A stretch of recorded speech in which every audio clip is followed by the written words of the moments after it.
Rufa May, speechless sa narating ni Camille Villar. Ibinahagi ng kapuso actress at komedyante na si Rufa May Quinto ang isang masayang salo-salo na kanyang dinaluhan kasama ang ilan sa malalapit niyang kaibigan mula sa mundo ng politika at showbiz. Tampok sa nasabing pagtitipon sina Mariel Rodriguez Padilla, Shalana Soledad, at ang bagong halal na senador na si Camille Villar, na hindi lamang kaibigan ni Rufa May kundi isa ring ninang ng kanyang anak na si Athena Alexandria. Sa pamamagitan ng kanyang social media post, proud na ibinahagi ni Rufa May ang naging espesyal na winner dinner nilang magkakaibigan.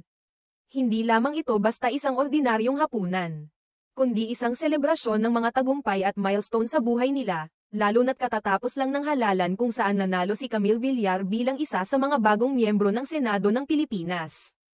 Isa rin itong advance celebration para sa nalalapit na kaarawan ni Rufa May, kaya't mas naging makabuluhan at puno ng saya ang naturang pagtitipon. Ayon kay Rufa May, isang malaking karangalan ang makasama ang kanyang mga kaibigan na patuloy na nagpapatunay ng kanilang tagumpay sa kani-kanyang larangan. Binanggit din niya na proud siya sa tinatamasang tagumpay ngayon ni Camille Villar, na matagal na rin niyang naging kaibigan. Aniya, I can't believe ninang ni Athena Senator at Camille Villar __ winner. Congratulations! Speechless ako kasi ang layo na nang narating niya. Very simple and kind lang talaga siya. The most thoughtful friendship, dagdag pa ni Rufa May. Ang naturang dinner ay hindi lamang selebrasyon ng mga personal na tagumpay, kundi pagpapatuloy rin ng matagal na nilang samahan bilang magkakaibigan.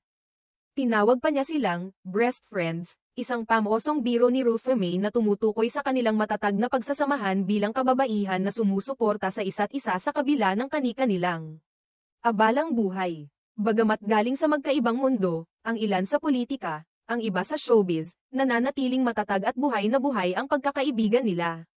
Ayon kay Rufa May, bihira ang ganitong uri ng samahan kung saan tunay ang suporta at pagmamahal sa isa't isa, lalo na sa panahon ngayon na marami ang pabago-bago ang ugali depende sa estado o kasikatan. Kasabay ng pagbabahagi ng kanilang larawan sa hapagkainan, pinasalamatan ni Rufa May ang mga taong naging bahagi ng kanyang buhay at patuloy na nagbibigay inspirasyon sa kanya. Maging ang mga netizen ay natuwa sa kanyang post at marami ang nagpahayag ng paghanga sa ipinakitang kababang loob ng aktres. Sa kabila ng pagiging sikat at matagumpay din sa larangan ng komedya at telebisyon. Samantala, hindi rin nagpahuli si Mariel Rodriguez Padilla at Shalana Soledad sa pagbati kay Camille Villar sa kanyang pagkapanalo. Nagbahagi rin sila ng masasayang sandali mula sa dinner at ibinahagi kung gaano sila kasaya para sa bagong kabanata sa buhay ng kaibigan nilang bagong senador.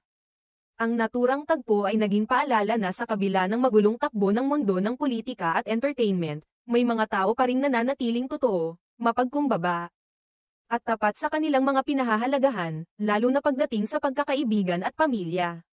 Sa kabuuan, ang masayang hapunan na ito ay hindi lamang simpleng pagsasalo, kundi patunay na sa mundo ng tagumpay at kabiguan, ang pagkakaroon ng tunay na kaibigan ang isa sa pinakamahalagang bagay na dapat ipagdiwang.